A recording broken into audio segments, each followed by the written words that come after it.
তিনজন ব্যক্তির দোয়া কবুল হয়, নবীজি বলেছেন। দোয়া ফেরত দেয়াই হয় না, দোয়া করলেই কবুল। একজন হচ্ছে বাবা যখন সন্তানের জন্য দোয়া করে। দুই নাম্বার, যখন কোনো মুসাফির মানে সফর করছে যারা আল্লাহর পথে বা মুসাফির, তারা যখন আল্লাহর কাছে দোয়া করে, দোয়া কবুল হয়ে যায়।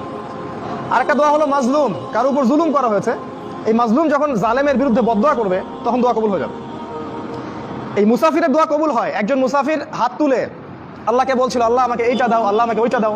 আর আমাদের নবীজি দেখে বললেন যে মুসাফিরের দোয়া কবুল হয়, কিন্তু এই ব্যক্তির দোয়া কেমন করে কবুল হবে যার খাবার হারাম, পানীয় হারাম, পোশাক হারাম, সবই হারাম। রিজিক হালাল না হওয়া পর্যন্ত ইবাদত কবুল হবে না। তাই যাবতীয় সুদ, যাবতীয় ঘুষ, এই যে হারাম রিজিক, হারাম পণ্যের ব্যবসা, এগুলো থেকে তওবা না করা পর্যন্ত ইবাদত তো কবুল হবেই না, আপনি ইবাদতের স্বাদ পাবেন না।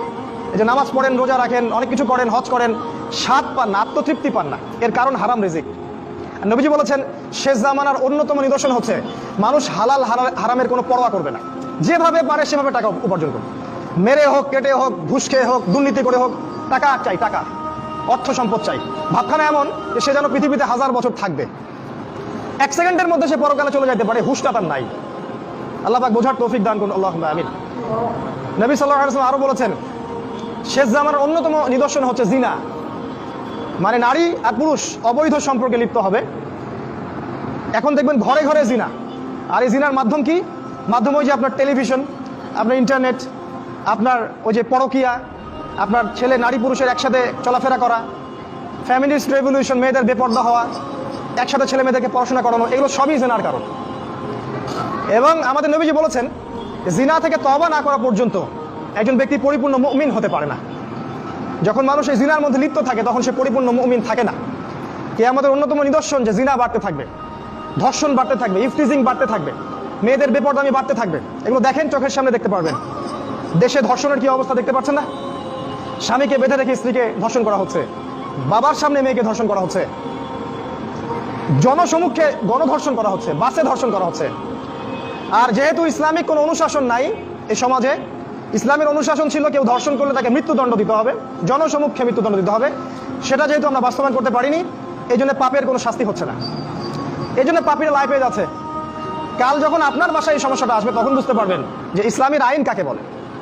ইসলামিক যে লস, চুরি করলে চোরের হাত কেটে দাও, ধর্ষণ করলে মৃত্যুদণ্ড দাও, মদ খানে বেত্রাঘাত করো, কেউ কাউকে অন্যায়ভাবে হত্যা করে তাকেও হত্যা করো, কেসাস করো, এই আইনগুলো আমরা বাস্তবায়ন করতে পারি নাই। এই কারণে সমাজে চিরস্থায়ী শান্তি প্রতিষ্ঠা করতে আমরা ব্যর্থ, টোটালি ফেল্ড। এক কথায়, যতক্ষণ পর্যন্ত সমাজ আল্লাহর বিধান অনুযায়ী না চলবে ততক্ষণ পর্যন্ত সমাজ আপনি শান্তি পাবেন না। সমাজ তো দূরের কথা, আপনি পরিবারেই শান্তি পাবেন না, ব্যক্তিতেই শান্তি পাবেন না। আর নবীজি বলেছিলেন সাল্লাল্লাহু আলাইহি ওয়াসাল্লাম, কিয়ামতের আগে আগে খেলাফত উঠে যাবে এবং আল্লাহর আইন উঠে যাবে। তিনি আরো বলেছেন কিয়ামতের অন্যতম নিদর্শন হচ্ছে মাদক দ্রব্য। মানুষ মাদক দ্রব্য খাবে, এটাকে হালাল মনে করে খাবে। মদ খাবে, এটাকে হারাম মনে করবে না। মদের নাম অন্য কোনো নাম দিয়ে তারা মদ খাবে। আজকে যুবকদের প্রধান সমস্যা দেখবেন মাদক। ম্যাক্সিমাম যুবক মাদক দ্রব্য খায়, ইয়াবা খায়, ফেন্সিডিল খায়, গাঁজা খায়, তারি খায়, খায় না? ইউনিভার্সিটির ছেলেপেলাদেরকে দেখেন, মাদ্রাসা ছেলেদের কথা বাদ, এরা এগুলোর সাথে আলহামদুলিল্লাহ ওদের মতো জড়িত নয়। ইউনিভার্সিটির ছেলেগুলোকে দেখেন, ম্যাক্সিমাম মাদক দ্রব্যের সাথে জড়িত। আর যুবকদের একটা সমস্যা দেখবেন, ওই পর্নোগ্রাফি, ওই যে ব্লু ফিল্ম দেখে। যুবকদের ভিতর একটা চেতনা থাকে, ইমানি দীপ্তি থাকে, এই চেতনাটাকে নষ্ট করা তাদের 2টা অস্ত্র ছিল। মানে ইসলামের শত্রুরা 2টা অস্ত্র প্রয়োগ করেছে। সেটা হচ্ছে 1 নাম্বার মাদক, আর 2 নাম্বার হচ্ছে এই পর্নোগ্রাফি বা অশ্লীলতা। মেয়েদেরকে ল্যাংটা করে ছেড়ে দিবে যুবকদের সামনে এবং তাদের চরিত্র অধঃপতনের অতল তলে চলে যাবে।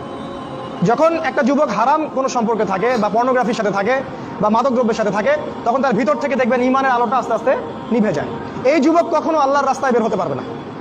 এই যুবক কখনো নিজের জান মাল ব্যয় করে কাফেরদের বিরুদ্ধে জিহাদ করতে পারবে না, সম্ভব না। ওরা খুব ভালো করেই জানে যুবকরা আমাদের জন্য থ্রেট, মানে হুমকি। এই জন্য যুব সমাজের ইমানটা তারা নষ্ট করে দিয়েছে। সবই সুপরিকল্পিত।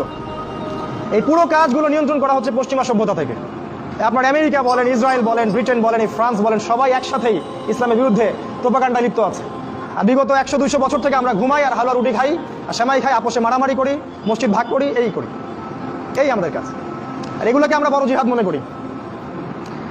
হানাফি ভাই সালাফিকে দেখতে পারি না, সালাফি হানাফিকে দেখতে পারি না, এই দল সেই দল, এই তরিকা সেই তরিকা, একজনের সাথে আরেকজন ওঠা বসা নাই, চলাফেরা নাই, এমনকি সালামটা পর্যন্ত দেই না। সুবহানাল্লাহ।